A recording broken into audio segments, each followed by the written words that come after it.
আসসালামু আলাইকুম everyone, welcome back to my channel. আবারও চলে আসলাম আপনাদের মাঝে আরও একটা ভিডিও নিয়ে। আর ভিডিওটা শেষ পর্যন্ত দেখার অনুরোধ রইল। প্লিজ আপু ভাইয়ের একটা লাইক দিয়ে ভিডিওটা দেখা শুরু করবেন। আমার ভিডিওর কোনো অংশ যদি ভালো লেগে থাকে চাইলে আমার চ্যানেলটা সাবস্ক্রাইব করে আমার পাশে থেকে যাবেন।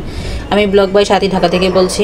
আমি এই যে এখানে একটা আম নিয়ে নিয়েছি, আর একটা আম দিয়ে কিন্তু আমি এই রেসিপিটা করব। আর রেসিপিটা অবশ্যই দেখবেন, পুরো ভিডিওটা দেখবেন, আর দেখলে ভালো লাগবে। আর যদি স্কিপ করে দেখেন তাহলে কিন্তু ভিডিওটার কোনো কিছু আর কি দেখে বুঝতে পারবেন না, আর কী দিয়েছি সেটাও জানতে পারবেন না।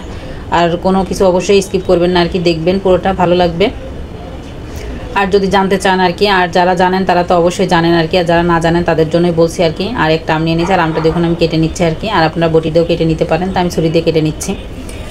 তা আমি কিন্তু বটি দিয়ে কিন্তু কাটতে আমার বেশি ভালো লাগে, তো আজকে একটু ছুরি দিয়ে কেটে নিলাম। ছুরি দিয়ে কাটলে কালো হয় না, বটি দিয়ে কাটলে একটু অল্প সময়ের ভিতরে কালো হয়ে যায়, তার জন্য তাই যে সুন্দর করে ছিলে নিচ্ছি। আর ছিলে নিয়ে কিন্তু আমি ছোটো ছোটো পিস করে কেটে নিব।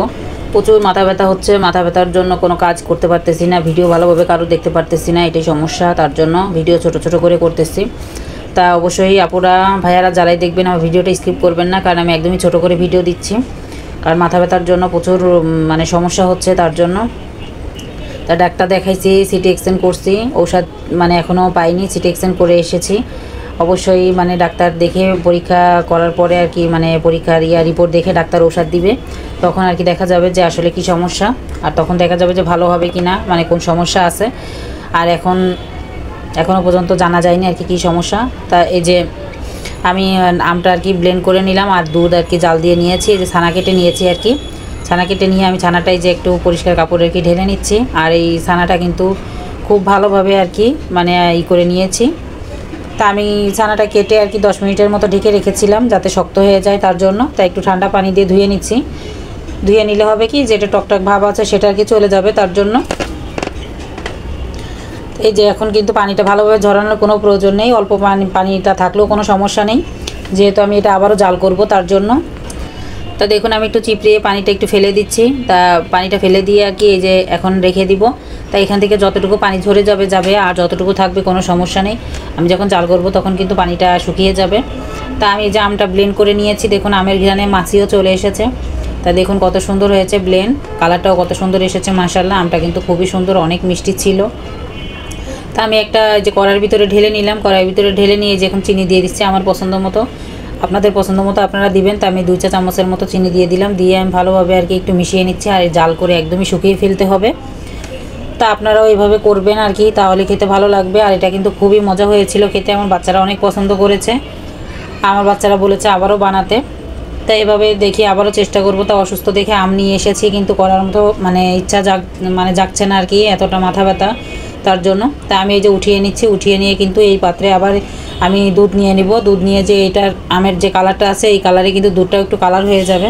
তা আমি একটা এলাচ দিয়ে দিয়েছি, আর আমার পছন্দ মতো চিনি দিয়ে দিয়েছি, আধা কাপের থেকেও কম চিনি দিয়েছি আর কি। তা চিনিটা একটু কম করেই দিতে হবে, বেশি দিলে আবার ছানাটা একটু ভিজা ভিজা থাকবে আর কি। তাই এলাচটা পরে আমি উঠিয়ে ফেলে দিব। তাই এই যে আমি যে আমটা লেগে রয়েছে সেই আমটা আমি উঠিয়ে নিচ্ছি। আর এই গরমে গরমে কিন্তু আমটা উঠে যাবে, আর আমের এই দুধের যে ভিজা ভিজা ভাবটা সেটাতে কিন্তু সুন্দর উঠে যাবে। তো এই দেখুন সুন্দর উঠে গিয়েছে। এই যে উঠে যাওয়ার পরে আমি এই যে ছানাটুকু দিয়ে দিচ্ছি। আর আমার আধা কাপ ছানা হয়েছে। তো এই আধা কাপ ছানাটা আমি ভালোভাবে একদম জাল করে শুকিয়ে নিব। তাই এভাবে আর কি শুকিয়ে নিতে হবে। আর শুকিয়ে নিয়ে আমি কি করব, আর সেটা দেখতে থাকুন, অবশ্যই ভালো লাগবে। আর দেখুন ছানাটা কিন্তু একদমই শুকিয়ে গিয়েছে, আমার কথা বলতে বেশি ভালো লাগছে না। অবশ্যই আপনারা ভিডিওটা একটু দেখে নেবেন কষ্ট করে। আর সবসময় তো কথা বলেই থাকি, আজকে না একটু কথাটা কম বলছি।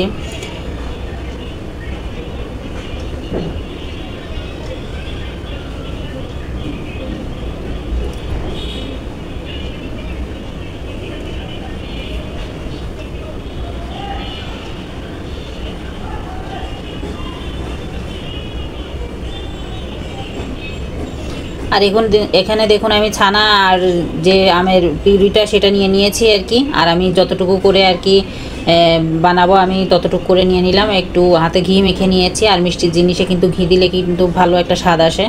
তো এখানে একটু গর্ত করে নিচ্ছি, আর গর্ত করে নিয়ে আমি চামচ দিয়ে ওই যে আমের পিউরিটা দিয়ে দিব। আর আমের পিউরিটা দিয়ে আর কি আমি একটু লাড্ডুর মতো করে নিব আর কি। লাড্ডুর মতো করে নিয়ে আমি সুন্দর করে মুখটা লাগিয়ে নিব। এই যে সুন্দর করে মুখটা লাগিয়ে নিচ্ছে। আর এইভাবেই করবেন, খুব ভালো হবে। আর যদি ছানাটা যদি একটু নরম হয়ে যায় তাহলে একটু শক্ত করার জন্য সুজি দিয়ে দিতে পারেন, একটু সুজি দিলে 1 চামচের মতো সুজি দিলে কিন্তু সুন্দর শক্ত হয়ে যাবে। তা আমি আর কি সুজি দেই নাই, তার জন্য একটু নরম নরম আছে, যেহেতু চিনিটা দেওয়া হয়েছে চিনির জন্য কিন্তু একটু নরম নরম রয়েছে আর কি। আর যদি শক্ত করতে চান একটু সুজি দিলে কিন্তু খুব সুন্দর শক্ত হবে আর গোলটাও খুব সুন্দর হবে। আর আমারটা কিন্তু একদমই যে খারাপ হয়েছে তা কিন্তু না, মোটামুটি বেশ ভালোই হয়েছে। আর আমের কালারটা দেখুন কত সুন্দর এসেছে, মাশাআল্লাহ অনেক সুন্দর কালার এসেছে। আর আমটা কিন্তু আমি একদমই শুকিয়ে ফেলেছি, দেখুন কত সুন্দর এসেছে, অনেক সুন্দর হয়েছে, কিন্তু খেতেও কিন্তু মাশাআল্লাহ খুবই সুন্দর, অনেক মজা হয়েছিল। আর যেহেতু দুধ দেওয়া আছে আর বাচ্চারা কিন্তু দুধ অনেকে আছে খেতে চায় না, যেমন আমার বাচ্চারা কিন্তু দুইটাই দুধ খেতে পারে না, দুধ খেলে প্রচুর ওদের মাথা ব্যথা হয়। তার জন্য আর কি দুধ দিয়ে চেষ্টা করি বিভিন্ন ধরনের আইটেম বানিয়ে দেওয়ার জন্য।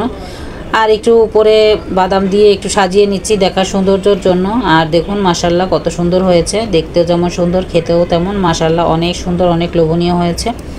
আর অবশ্যই আপনারা বানাবেন, বাসায় ট্রাই করবেন। আর আজকের মতো বিদায় নিচ্ছি, সবাই ভালো থাকবেন, সুস্থ থাকবেন, আমাদের জন্য দোয়া করবেন। আল্লাহ হাফেজ, আসসালামু আলাইকুম।